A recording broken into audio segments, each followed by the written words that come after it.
Greetings, listeners, and welcome to a special behind-the-scenes content that I am calling State of the Story. I am your hostess and producer, Mistress Winter. Over the next hour, we are going to look back over our previous chapters of All Our Faults, get some cast reactions, feedback, and theories about what is going to happen going forward. Cast, if you will, please give yourselves a quick introduction for anybody who might be new to the podcast. And just put a face to the name and the voice. We'll start with Kat. Hi, I'm Kat Kellie. I am known around the internet as Unpositive Game or the Dungeon Mom. And I play Crispin Ligatone, our sad little white knight with his religious trauma and thinking he knows better than everyone. And I love and hate him at the same time. Don't we all? Sweet angel baby. Why are you like this? Thank you so much. Juicy. Hi, I'm Juicy Garland, Boston area drag queen and super nerd. You will know me on the internets at Juicy Garland or at juicy.garland, and also as part of Tabletop Talespinners, who produces this lovely show. I am playing Michael, our sad boy vampire who is always on the lookout to stir the pot and make people angry. Who knows why? He's just a chaos goblin, and so am I. Yes, as we saw on full display in the Cascades, but we will get into that very shortly. Thank you. And Abby Marie Carter.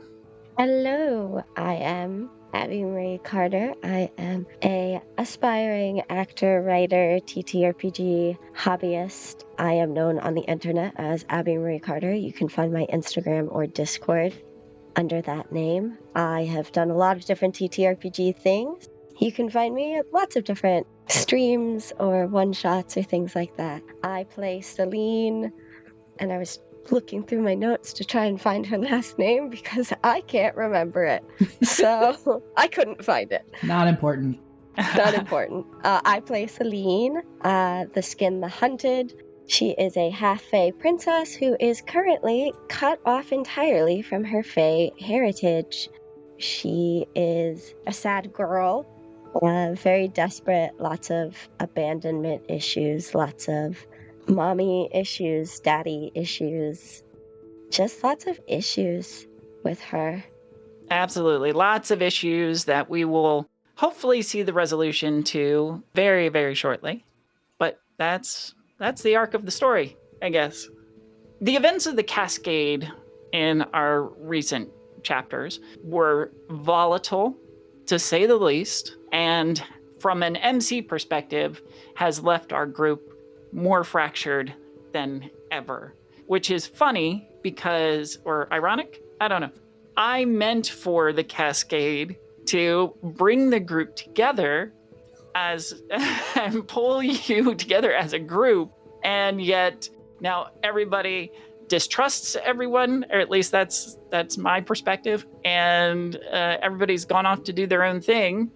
So what is your perspective, and you can chime in as you wish, on what happened and how it affected your character in the moment or even going forward? At least for me, being stuck in my darkest self has really made it hard to not antagonize literally everyone around me. And I think that's really made it hard for us to come together, because I keep needling everyone, but I have to play to the truth of the character at the moment. And if he's going to want to manipulate everyone around him and really dig into what's going to make them squirm the most, that's just what he has to do. And those are the kinds of choices I have to make. And that has made some interesting choices, to say the least. Yeah, and you went full crucifixion motif. I mean, which was stunning from my perspective. Like, damn. Okay. And two, I think Michael's in a position where he feels like there's nothing left to lose after throwing his phone. right? Because who knows what is going to happen next. I think there's a sort of fatalism around everything right now, so why not just go ham? And I think that's why the choices are real big right now. Yeah, everybody's had a tough 24 hours by the time we all get to the Cascade. Absolutely. Yeah. I honestly have been very surprised at the direction Crispin has taken. I very much came into this season being like, oh, he's going to fully deconstruct and like there's going to be major conflict between him and his dad and like and that weirdly has not been the root at all. If anything, I think Crispin is deeper into the cult than he's ever been before. And I do have to say, I am so interested to see what Dr. Miller's whole deal is. Because Winter, she was your creation. I had nothing to do with her. So I don't know, like, what's her angle? And I'm like, oh, I want to know so bad. So when she showed up at the Cascade to pick up Crispin, my heart dropped. I was just like, oh no. So I'm really scared and also very excited to see like what her whole situation is. Sure. It can't be good. Like that can't mean good things. In a Monster Hearts game? Yeah, I know. What? Right? But then positive also, relationships? What? Right. Well, and also we figured out probably it feels like early on, but also probably a little later than we should have. That Crispin is like the only straight man, right? Like he's the only non-supernatural member of the group. And so I don't think he fully has processed everything yet, but like knowing that at least two of his friends are special in a way that he has always been taught is evil is very scary. And like the reckoning that is coming for that is going to be delicious and also probably a little heartbreaking. So yeah. I'm equal parts excited and terrified for that. We will definitely see what comes out of that because as of yet, we have not recorded or played through that aftermath, those scenes that will be, I think, very informative of many of these situations, certainly. My husband listens to the podcast, and after our last recording session, he was like, so what happened? And I was like, I'm not gonna tell you. I don't want to spoil it. Right. But also like sad. Oh, that's awesome. Yeah. Abby, did you have any thoughts? Yes. Sorry, I'm still trying to get my brain fully on. It is early. Winter knows this about me. The other cast members do not necessarily. I'm not a morning person. It takes me like a full hour after waking up to really turn my brain on. So we're still getting there. Thank you for your patience with me. This is a correct way to function. Winter is a morning person, and it always weirds me out. In terms of kind of my perspective on everything, I'm trying to think of something new to say. I mean, yeah, it's crazy. I think that I thought, or I intended for Celine to reconcile with Crispin in some way. I don't think she was going to tell him that she was Fae, because that seemed like a lot to tell him at that time. But I think I did have some intentions towards rectifying things with Crispin. And that is not what happened at all. It like started to happen, but then there were just so many other things going on. It just couldn't happen. And then, Selena's in a space where Crispin has seen her quote-unquote true nature, though that's something that she didn't even know she could do. So that's a whole thing that she's dealing with, of she didn't even know she had the power to close a portal. So she's dealing with that. Crispin saw and is scared of her, which is really what she's always been afraid of. And now that's coming to fruition. She was carried around for several hours in her hunter's mouth because it's a giant wolf. So she was really confronted by her hunter for the first time. She feels betrayed by Michael. And now she is cut off entirely from her Fae heritage. She cannot contact her father. She knows that the guards that he sent after her are all dead.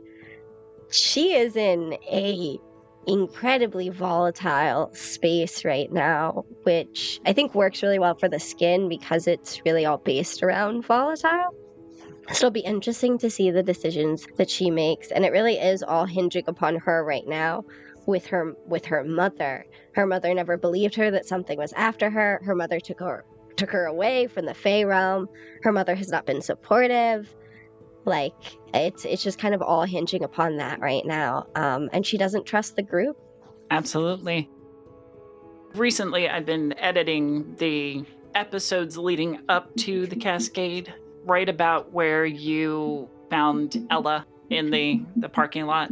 And right before that, you had that call, Celine had that call with Crispin, and the attempts at reconciliation, coming back together and promising that you're going to be a little more open with each other, whatever that means, was kind of heartbreaking to listen to a second time because I knew what was coming. And I was like, oh, that just makes the events of the Cascade just heartbreaking to see Crispin almost not repulsed, but frightened almost. If I'm accurate there, Kat, frightened of Celine. And oh yeah, absolutely. Like, he's trying to come to terms with like evil is real and evil is here, and oh no, evil is my friends. The only people I have gotten close to outside of my family and my church. And that has come back to bite him. So yeah, that's a big, like, me, the player, I feel terrible. And also, Abby, I meant to tell you, I feel terrible about cutting off your connection to the Fae realm. Like, Kat, the player, feels bad about that. And Crispin, the character, will also feel bad about that when he comes to understand what that means. But yeah, no, absolutely terrified. And definitely terrified of Michael after the whole crucifixion scene. Like, You should be terrified of Michael. a little Yeah. bit. We should all be terrified of Michael. What Especially the fuck? right now. like I have to imagine Crispin thinks Michael is possessed or something. Oh yeah, And how's I he gonna think that is a interpret very- this? Yeah, like for Crispin, like Ben is still probably okay, but Michael is definitely possessed, and Celine is a witch. Amazing. That's great. Like that's that's what it got a little baby boy brain. Like he doesn't know what he's doing. And it's not like we've told him what we are, so he has to Yeah. come up with something based on Oh, his yeah. limited information Yeah. and his In preconceived fact, notions.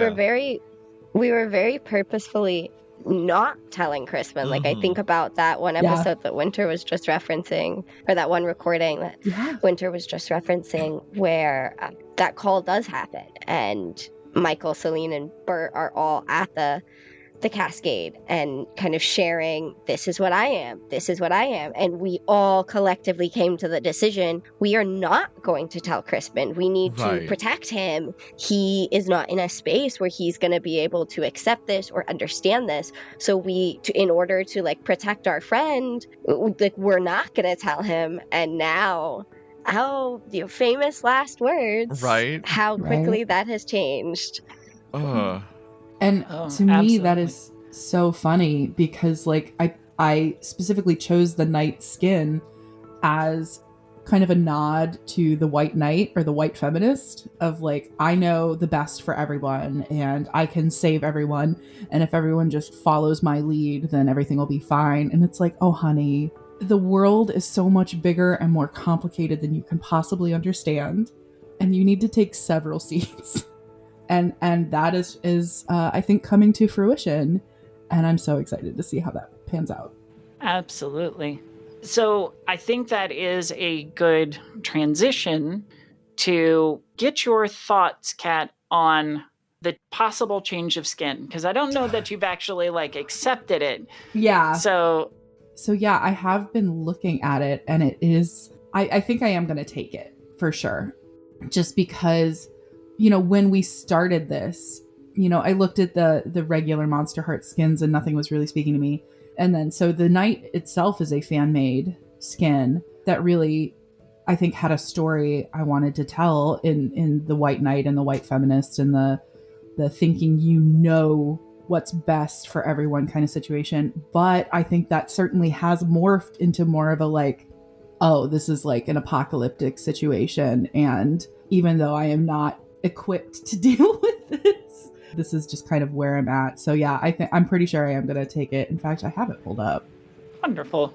I can't tell you like the amount of pride that gives me, just because oh yeah, I feel like it's the first thing that I've like put together like that. Feels good. And when you sent it to me at the end of the last session, I was blown away by how deeply accurate it felt, because I believe we talked about me being the red horse, right? Which the I'm horseman so of war, right? Which feels 100% correct, not necessarily because of who Crispin is, but because of who the cult is, who his dad wants him to be. And I just think it's so funny that you had originally kind of come up with this for Celine as the white horse, right? Am I remembering that correctly? I did have the initial ideas for a possible skin change for Celine if the story moved in a way that she would overcome the hunter and be presented with this mantle to lift herself out of victimhood. At the same time, I was conflicted about the timing, because I know that we're probably at a midpoint in the story. How many advancements does everybody have? You only have one, Celine? Oh no, everybody only has one. Okay, so we're still basically very early in the story, because a typical Monster Hearts story, if you're going to play out a whole campaign, will last until the first person or first character reaches 5 advancements. Once they do, the next session is supposed to be the last one. So what you're saying is this game will never end. Started. Or maybe I just need to present you with more roles. I don't know. Amazing. But the timing of like what was happening at the Cascade, and when I created the skin and was thinking about offering it, it didn't line up, because Celine, you or Abby, you really haven't gotten a chance to play into the hunted skin and really explore it.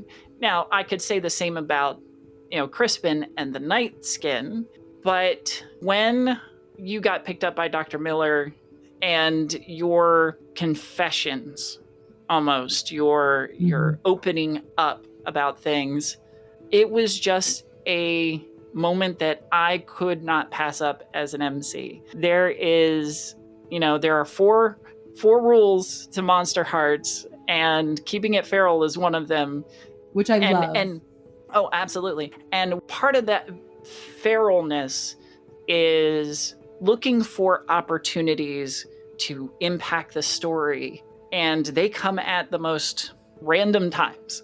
And that one was an opportunity I could not pass up. So that's how that kind of came about. Yeah, I will also say that I feel like with the horseman skin, which is what we're talking about, I have an opportunity to do some things that I think Crispin wants to do. Like there's take one forward if you willingly follow someone else's behest. That's a thing that is like deeply a part of Crispin's story, right? Like he's in this cult, he's beholden to his father. Like that's a deeply entrenched part of his character, is whether or not he's going to do what other people expect of him. I'm very excited to move forward with that. I am too, and very gracious that you like the skin and are willing to I was try so it out. Play excited. Test it. No. Like when you dropped it, when you were like, "Kat, I have a present for you," I was like, "Oh, so excited!" I could not contain myself. It had also been like a wild day that day, so I was just like, "A present for me? What?" And then it was this beautiful skin that I was just like, "Oh, this is 100% like," and it feels like a natural progression, right? To go from this white knight little boy but now it feels like his story is getting much more heavy, right? Like it's much more than just like subverting daddy's expectations. Now it feels like, oh, like the fate of the world might be at stake. I'm Buffy the Vampire Slayer, but a Christian boy. You know, it's like we're in one of those like WB shows and there was a mid-season rewrite for your character because they found like the actor's strengths actually brought them in a different direction. So that's why 100%. the skin changes happen. Yeah. Because I always think about the skins as those archetypes in those shows. So are you saying I'm the janitor from Scrubs? I did not say that, but if that's what you want to hear, it feels like that's what you're saying, and I'm gonna take that and run with it. All right, good. I love that for you. Amazing. Michael, or Juicy, Michael is facing some very deep shit. Yeah. I got myself into the frying pan right out of the fire. You threw yourself there. I will absolutely point out. And I will say that as an MC, I was completely surprised and thrown off by it, but delightedly so. Like, your refusal, you're just blatant, like, I'm not fucking being your chauffeur tonight. Bye. I just thought, what is this moody, angry teen who's so escalated, worried about his friend, going to do? And that is to tell this authority figure to screw off. And there were no thoughts beyond that. It was just like, daddy gets told to fuck off. That's it. And then it was throw the phone in that fit of rage. And then, oh God, what have I done? Just that like teenage headspace. I was fully in it and I loved it. Oh, it was amazing. And so going back to the whole like keeping it feral thing, I have pre-written some side character scenes, and I've been sitting on one that would have followed a scene with Michael being the driver. Oh. So when you threw out that refusal, I was like, fuck. Now I have to rewrite it. Because I'm like, shit, how do I get there from there? Now, I've been able to like fill the gap with a second side character scene that will probably have already featured in an episode prior to this. I'm going to say that it will be in the episode that you deny your maker, essentially. So yeah, that will be posted, but we're not there yet in the editing. So, but it definitely threw me off, but it was a delightful change. And it seems that Michael has gone from taking that tenuous bold leap out into defiance, but then went in for a penny, in for a pound, and are just going wild. You not only drummed up this or had these two groups of people, which I will remind you, by the way, included some classmates. I know. I thought about that yesterday because I was doing a little bit of consideration of where your individual scenes are going to go. Mm-hmm. And I was like, oh, wait, Michael had some classmates there. Like, what are they going to think of? Were they too distracted by being attacked by religious fanatics, that kind of thing? But yeah, you've gone in penny for a pound, and you're riling these groups up. You're freaking out your companions, Crispin, because Crispin doesn't know any better, and Celine, I think, was very put off, to say the least, about Michael's initial demeanor when he found her. Yeah. Yeah, and now she's angry at him, so that'll be fun to explore. Yeah, I'm sure. Yeah, I think it will be too. Also, like, if I had never thrown my phone and, like, realized the massive screw up that was immediately after, I don't think we would have ended up with that sex scene with Bert. That's true. That is true. I never would have been in the headspace of that fatalism to then sort of think of Bert in that way and then end up there, which I'm so glad we had that moment. That was such a beautiful moment, and it was such a good character moment. And what a roller coaster we've been on, my God. Absolutely. And that scene between you and Bert, I will admit, I don't remember a lot of, because I tuned it out. And not because it was uninteresting at all. It was more like I felt like voyeurish. And I was like, I'm going to give them the space to explore and do their thing. And I'm just going to sit here and wait till they're done. So I'll actually be interested to hear it when I finally edit it. But in the moment, I was like, I'm going to let them do their thing. We kept it sweet, and the language wasn't so gratuitous, which was good. Good. I felt. Winter is just a huge lesbian, and so like when men get intimate with other men, she gets really uncomfortable and doesn't like it, and it's so funny to me. So that is the reason. How dare you? It's okay. We're giving the audience their yaoi fantasies, and it's perfect. I was talking to her about like, well, you didn't feel that way about like Jacob and Celine's sex scene. She's like, well, I was an active participant in that. And I was like, yeah, but it was still like a man. And I was like, oh, and a woman. It's the two men for you. That's really what it is. You felt uncomfortable by that. And I love teasing her about it. I do have to put out a disclaimer. I have nothing against gay men or gay men relationships. Male on male, mask. You do? Having been in them my entire life, absolutely. I have several problems with them, but we don't have the time. And you're not a therapist. Yeah, I just don't want people thinking that I'm like some sort of weird gay man homophobe. No, you're just a raging lesbian. That is very true. Very true. It's nothing against anyone. You're just like so not into men and so into women. And like, having been raised with the free-range lesbians of Western Massachusetts near the Berkshires, I get it. I'm sorry, can we just take a hot second to appreciate the phrase free-range lesbians? If you knew Western Mass, you would understand. I've been there, but I wouldn't say I know it, so I'm going to take your word for it. Oh yes. There's a certain wafting scent of granola. And lots of flannel. Oh yeah, the soft flannel against the cheek. Katie Lang plays in the distance. Through the trees. I'd ask why you're like this, but I don't think the answer would help. Celine, you have been confronted by your hunter, saved by Bert, which blew my mind because I was not expecting Bert to come out of nowhere and like pile drive the hunter into the nether realms. Like...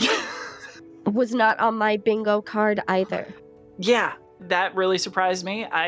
As an MC, I love this cast because all of you present me with such juicy, amazing moments and opportunities that it just propels this story forward and breaks my brain. So you have been confronted by your hunter. You have unintentionally destroyed a relationship that you were trying to save and simultaneously cut yourself off from the place of your birth, essentially. And all of that ire that results is focused at your mom. Let's dig into that a little bit. Why is mom the target? So, from a player perspective, I have been wanting Celine to confront her mom kind of since the get-go. They don't have a bad relationship. They aren't really on the outs with each other. She's not a terrible mom or anything like that. But Celine definitely comes from a place where she is the oldest, but from a different relationship. I'm not going to say marriage. I doubt they were married. She has a younger sister. She has a half sister. She has a stepdad who don't know about her heritage at all. So it's definitely something she's had to hide.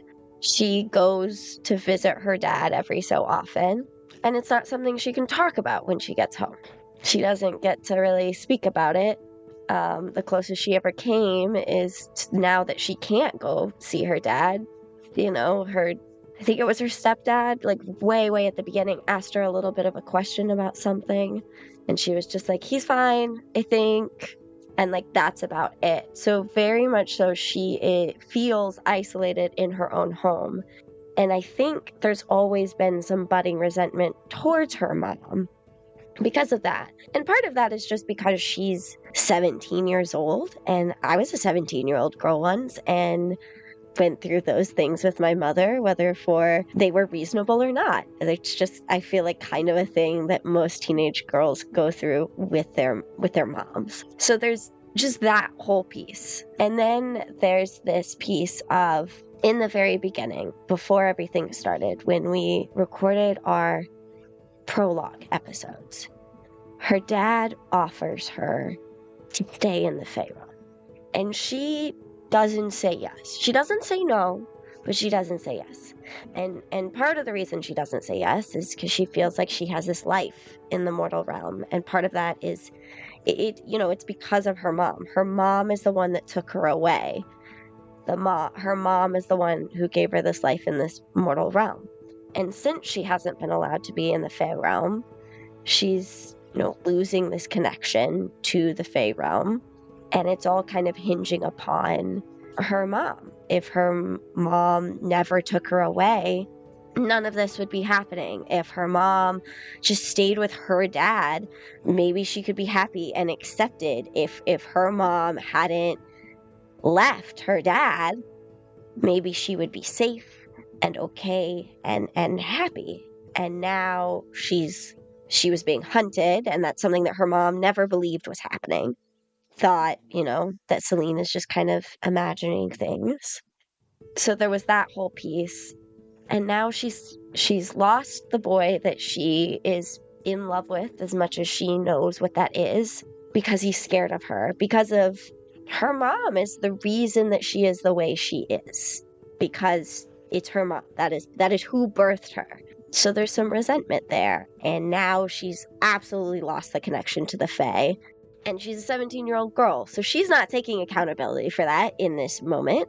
Everything right now, it is mom's fault. And I think it's really good to be able to, that there was a natural way to get this confrontation with her mother, because it's something I'd been wanting to do for a long time. And it just felt, when she's such in a volatile state, for her, the only logical conclusion, even though none of this is logical, is that I have to go yell at my mom. I have to go confront my mom for what she's done to me. That was a really long-winded way of saying all that. I apologize.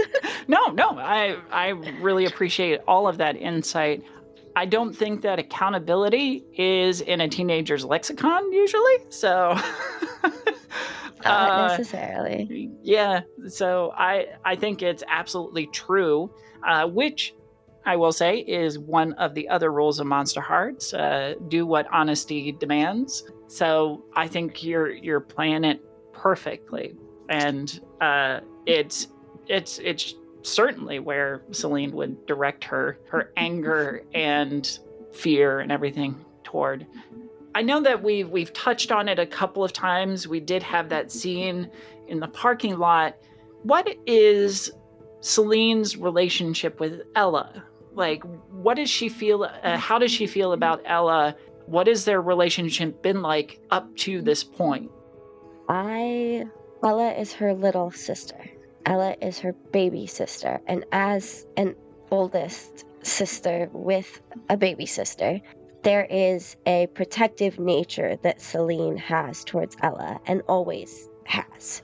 So where with her stepdad, she feels forced not to tell him about her true nature, with Ella, yeah, she's being told not to, but it's very much so also a conscious decision of, I don't want her knowing about that. She deserves to be protected. She deserves to live in the innocence that evil in this world doesn't exist, you know? Something that I feel like Crispin just lost. So it was very much so like a conscious decision. That's her little sister. There was always this kind of protective nature, I feel like. And they got along. They would fight sometimes, but they're sisters. So it's just kind of, I feel like Ella, particularly as she was entering high school, did a lot of like stealing Celine's clothes, things like that. But also, Celine and Ella are very different people. Celine has no desire to be popular, never has, is content with her like one friend and hanging out at the tattoo shop that she wants to work at. Like that's her focus and like working on her art. Whereas Ella, very much so, is maybe not so comfortable with being alone and wants to make friends with the popular people. So they were always just different, but they were sisters. I don't think they were particularly close, but Celine definitely felt protective over Ella. And then once she started being hunted and sleeping less and cut off from her Fae heritage, she started pushing Ella away in an effort to protect her, not having conversations with her as much, stealing herself away even more, just very much so trying to keep Ella not involved so that she doesn't end up hurt. But she's still kind of always on the outskirts, trying to make sure that her sister is okay, and she is fucking it up royally with not considering how Ella is feeling, going too hard after her. But I mean, I think what it boils down to is Celine is very afraid for Ella because she has no control over her own safety. How can she possibly protect someone else and protect someone else that she cares so much about and that has no horse in this race, a true innocent? And that's kind of where she's at with her relationship with Ella, which is why she went so hard against Sarah Paisley. Right. Yeah. No, we definitely saw that protective nature come out when confronting Sarah. What I thought was interesting that Celine was more concerned with Ella being in the line of fire, essentially from her hunter, and less concerned with who she was hanging out with and what she was doing. I think that was very telling. I think that is also, yeah. I think there's layers there. I think it was more about Celine than Ella. It was, yeah, Ella's in danger, but I don't really care what she does as long as she's not in my danger, kind of thing. Celine is in a space where she can't really even think about the fact that, for better or for worse, she's very selfish right now. She can't really see outside of her own lens. She can't really see that maybe other things are unsafe because she is she is fearing for her life every moment of every day for months now. And so Ella being in danger near her when she knows something is going to happen, knows something could happen, is way more of a concern for her. And so her going hard against Sarah Paisley was like, yeah, I don't like my sister hanging out with her, but I don't fucking care right now. Just get her out of here. Y'all go do whatever weird shit you're going to do somewhere else, as long as she's not going to, get killed or taken by the thing that's hunting me. Right. So it's just very... I don't even know what the right word is. She's looking through a very, very narrow lens right now. On the note of siblings, Crispin, Kat, while editing recent episodes, in fact, I think it's the same one in which the call happens, maybe, potentially. Okay. I'm trying to remember. I think I know what you're referring to, so yeah, I think it's the same. If you're thinking about when you're praying with your mom and you look over and are just wondering, did her crazy come before or after the miscarriages?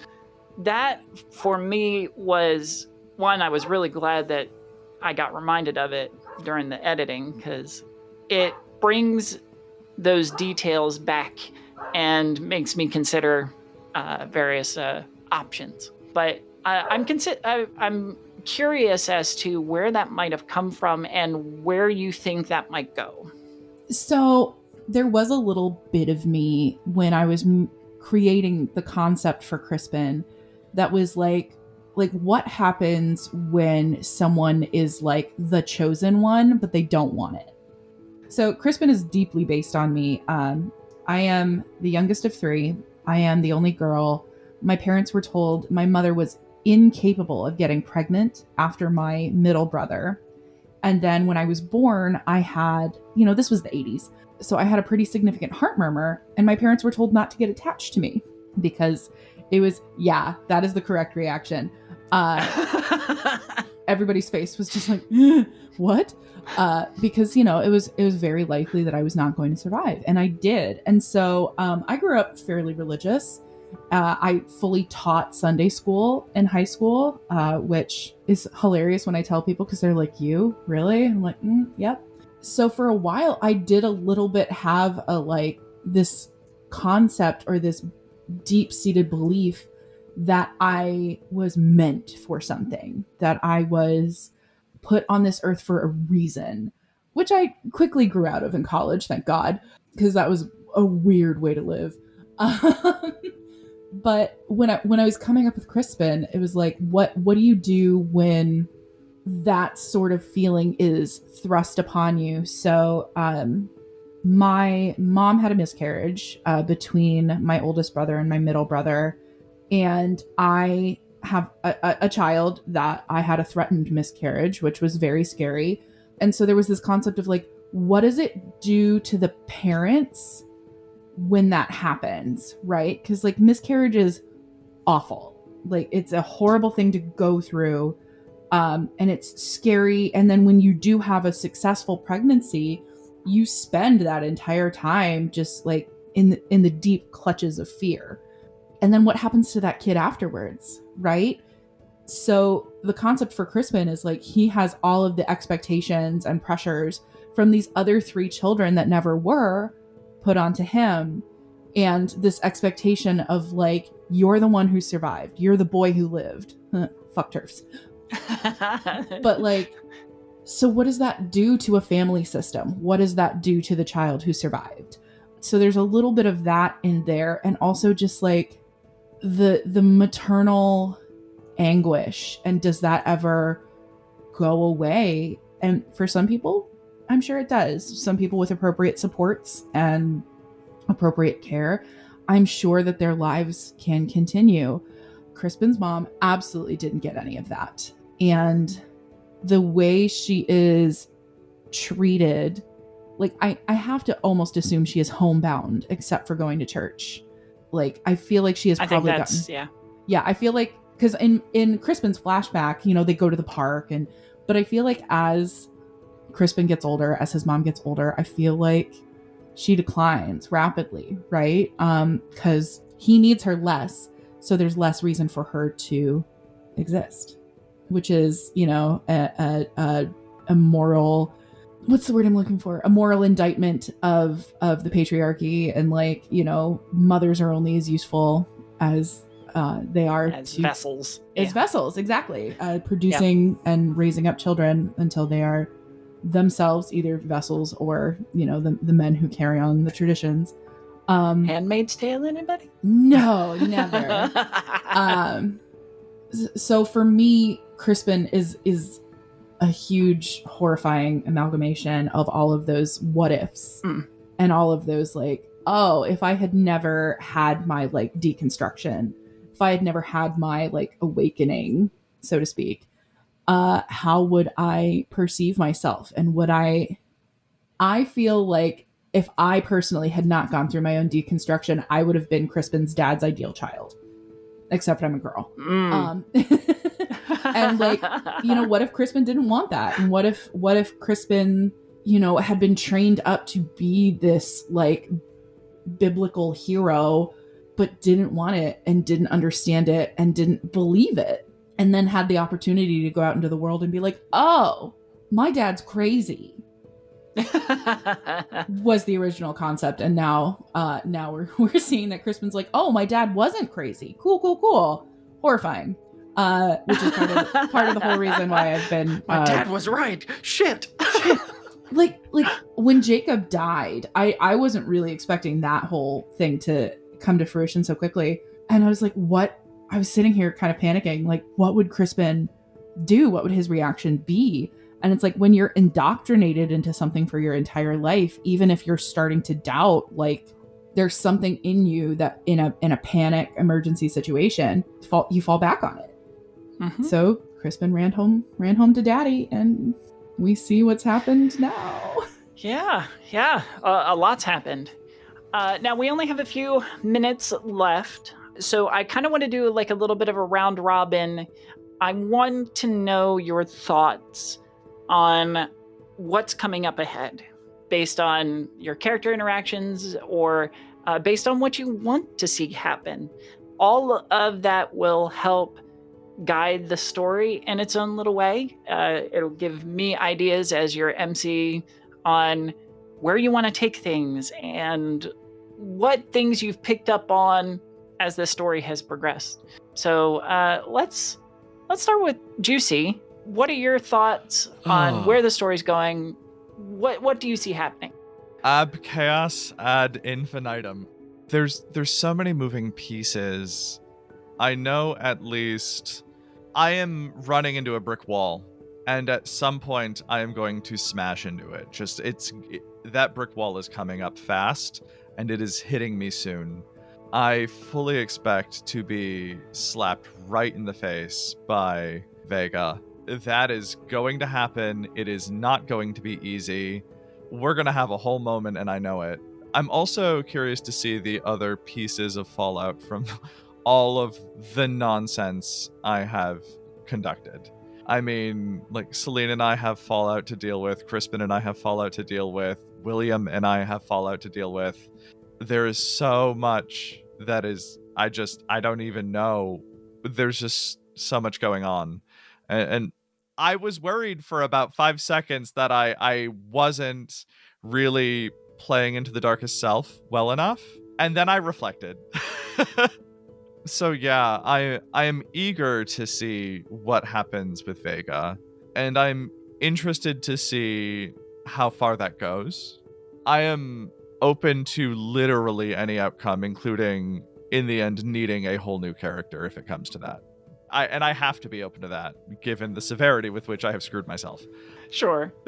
I mean, at the same time, as this is a production and a series, we don't want to kill off characters needlessly and have a revolving door. But if it serves the story, it is totally an option. Right. But like, I also want to be like open to that if that's where our truth goes, right? If that's where our story is taking us, and that's what, say, DICE end up saying, then that's what happens. And say what the rules demand. That's number 3. We've hit 3 of them already. What? And that will be feral. Yeah. Like, oh yeah. But I'm eager to see how far this goes and just what kind of fallout I incur. I'm really excited about that, to engage with it and see what kind of a story we're going to tell. I love that. Thank you. Abby. I think I don't know what I want to happen or what I'm expecting to happen. I think I've gone through most sessions just being like, all right, we're going to try something. But I also feel like it wasn't until halfway through of our sessions, so pretty recently, that I finally felt like everything I'm doing feels motivated by Celine and not me as a player. So I'm just kind of letting her do what she feels she needs or wants to do. And so what I'm fully expecting from her and kind of wanting is victimhood is the reason for the skin. And I, as a player, tend to really like playing characters that are steeped in victimhood. It is how I process my own trauma of being stuck in victimhood most of my life. And so what I really want from her and what I'm starting to feel that she wants is out of this victimhood, but I don't want her to lose the skin yet.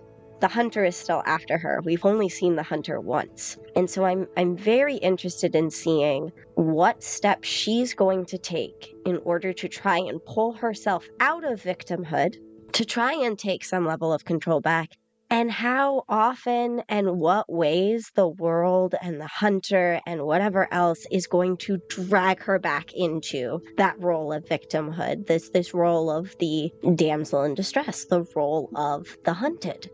So that's I think the biggest thing for me, is I'm very interested in seeing that. I'm also interested in seeing the effects of truly being cut off by her Fae heritage have on her, because we've played around with it a little bit. She's been tired because she can't go back to the Fae realm. Her Fae mark is fading because she can't go back to the Fae realm, but now she's truly cut off from it. I'm interested in seeing the fallout she has with her own family members. Honestly, with what happened with Crispin, she blames Michael, and she's probably going to start blaming Crispin real soon. Again, the no accountability piece. She's going to go after Michael, which will be interesting. She has fallout with her family. Celine doesn't know who Dr. Miller is. Celine just saw a woman with some type of Fae magic. So I'm really interested to see how that comes into play, because she saw a woman who was emitting the same type of Fae magic from the portal. But she doesn't know who Dr. Miller is. But No. Crispin does. Crispin What? doesn't have the other side of that information. I'm sorry, what? Dun, You know, dun, dun. I saw the figure, and they were emitting. There was a draw to the Fae magic, and then Winter said it was Dr. Miller, and I was like, oh well, Celine doesn't know who that is. Yeah, in the chaos of the recording, you must have missed it, but yeah. I love that I'm giving you this realization now. Oh no. Yeah. Yeah. I told you guys, when I listen back to the episodes as they publish, I'm like, oh, I don't remember that at all. Yeah. Oh my Yeah. god. I mean, to be fair, it was a very, very chaotic series of events. So I'm sure there were some things that all of us missed at some point or another.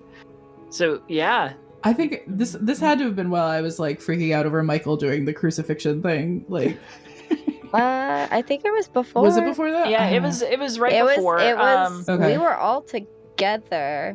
You I might think have it started was- to run off, That might Yeah. have been it. Yeah.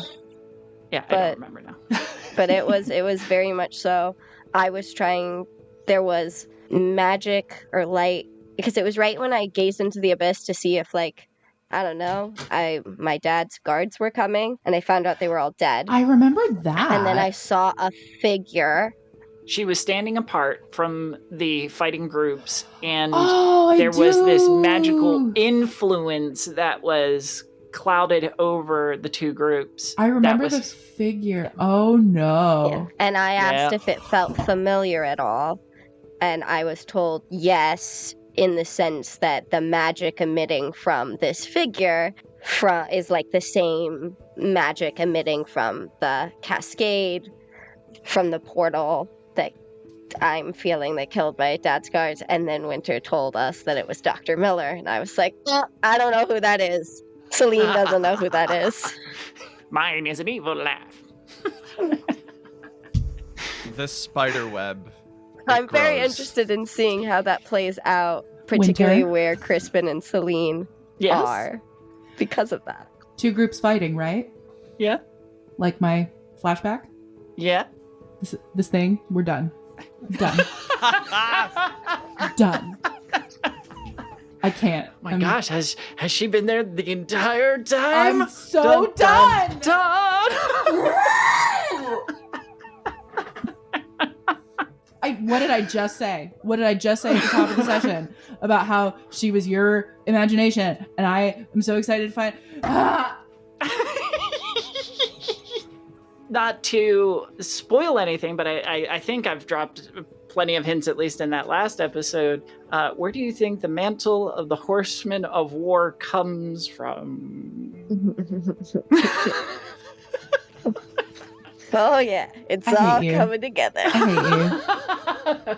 Yes, your You're- rage you're a bad person. You should feel sustains bad. me. Frankly, I'm I quit. living. I don't see what the problem is here. Shut up. I love the story we're telling so much. Me too. And here I have been just like, oh man, like I feel bad for being like out on the fringes of everything and pulling so much focus because like Crispin's just in his own little world. And never mind, I take it all back. Yeah, Crispin has been steeped in it from the beginning. Mm-hmm. Isn't Winter good at what she does? Correct. I really I tried. say that because I a lot need of a the nap. time she's like, was it good? Yes, it's Yeah, great. I think we'll keep her. I know, I think so too. I need it. Kat, do you have anything to add? Or should we close up the session here? Well, Sorry. what I was gonna say is I feel like that's a difficult question because like as a player, my wants are very different from what Crispin as a character wants. As a player, I want my sweet, stupid boy to like escape and be happy and to have the happily ever after that I got in my own personal life.